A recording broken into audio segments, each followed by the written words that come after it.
Hi, today I would like to talk about how the East India Company, after having made a lot of profits due to their trade with India, got a big head and wanted to challenge the Mughal emperor, but were defeated devastatingly.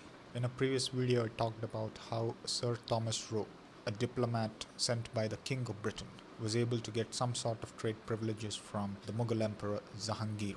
He was successful in getting those trade privileges after staying in the court of Jahangir for 3 years. And finally, the East India Company were allowed to set up their trading station in Surat in 1615. During the same time when Thomas Roe was negotiating with the emperor, there was another representative of the British crown called Captain Hippon, who sought permission from the Sultan of Golconda in the Deccan region of India to trade in textiles and jewels. In 1611, the East India Company got permission to set up a trading station at a port near the Coromandel coast of Andhra Pradesh called Masulipatnam. This was the first trading station that the East India Company had set up in India. The region of Golconda was famous for a production of jewels and a certain type of cotton fabric, a multicolored printed cotton fabric, which could be used to make curtains and materials for furniture like sofa. This material is called chintz. Later, the East India Company also got permission to set up a trading station in Bihar, in Patna. Here, the company predominantly traded in salt pitta, a major ingredient in the production of gunpowder.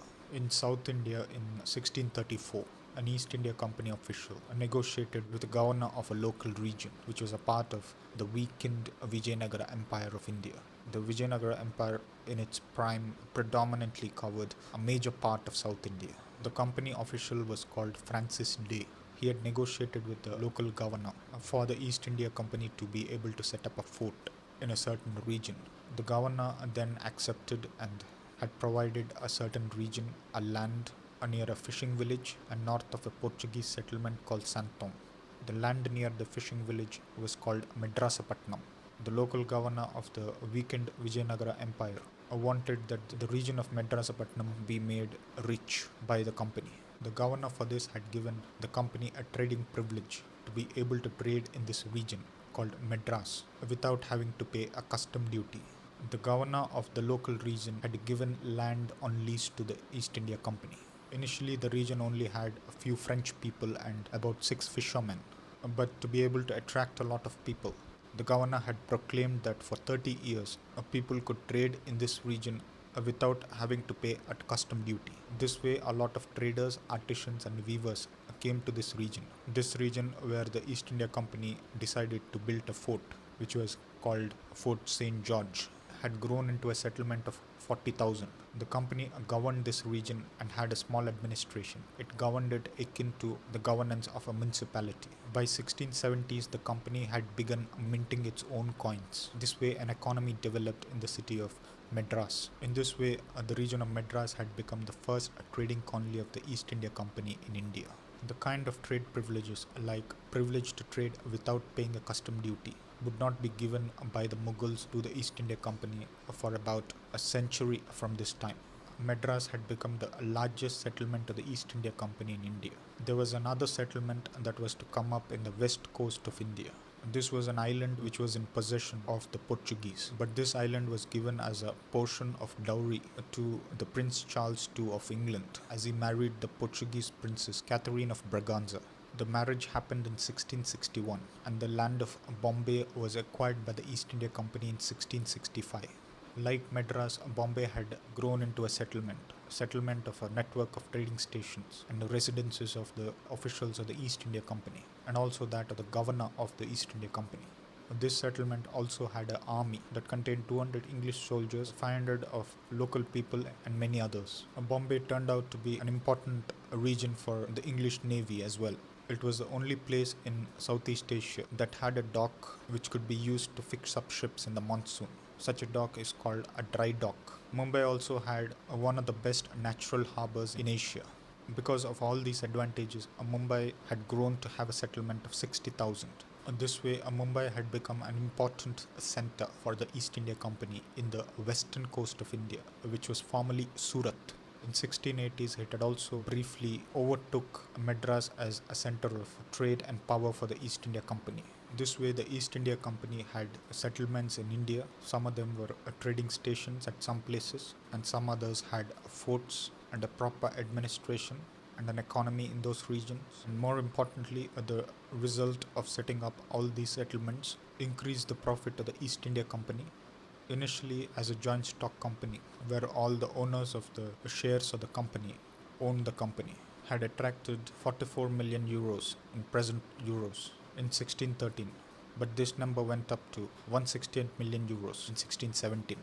In one of the settlements of East India Company in India, in Bengal, the people who carried out administration of the trading stations, where warehouses were set up, these warehouses were called factories, and the people taking care of these warehouses were called factors. Factors had begun complaining against the Mughal officials and small officers of Bengal.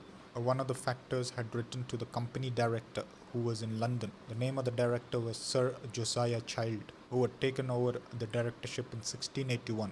One of the factors complained every small officer was squeezing out as much money as possible from them. The factor had also complained that the Mughal soldiers also looked down upon the factors. The environment can be understood from a letter that was written by a Nawab of Bengal,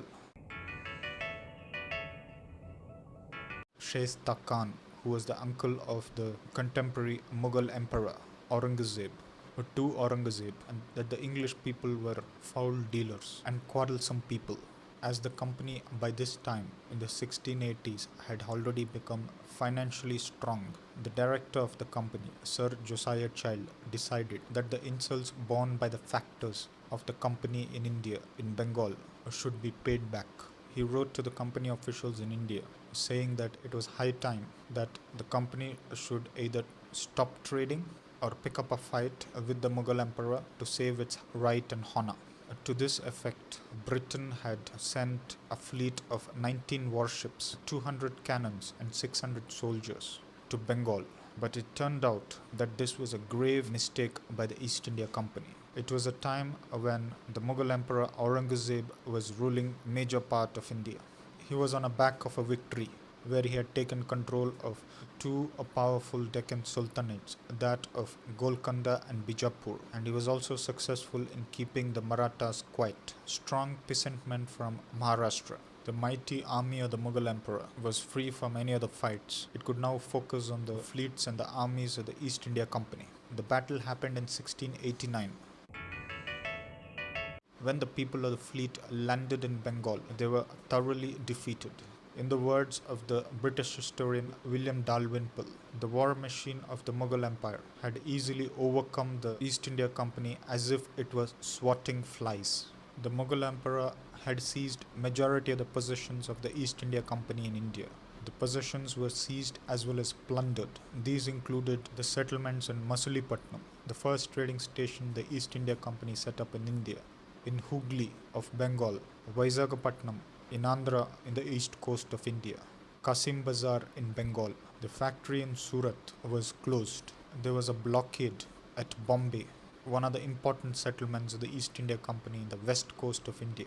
Now the only settlement that the East India Company had in India was Madras. The company, having realized their grave mistake, having realized that the step they took was a blunder, had wanted to conclude peace with the Mughal Emperor. They wanted that their possessions in India be given back, their trade privileges which they had worked patiently to get. They wanted back these privileges, and hence they wanted to conclude peace with the Mughal Emperor. They also wanted that their factors who were imprisoned be released. Some of the factors were paraded in the streets in chains. Some others were confined in prisons in inhospitable conditions with their tattered clothes, and they were treated like murderers and thieves.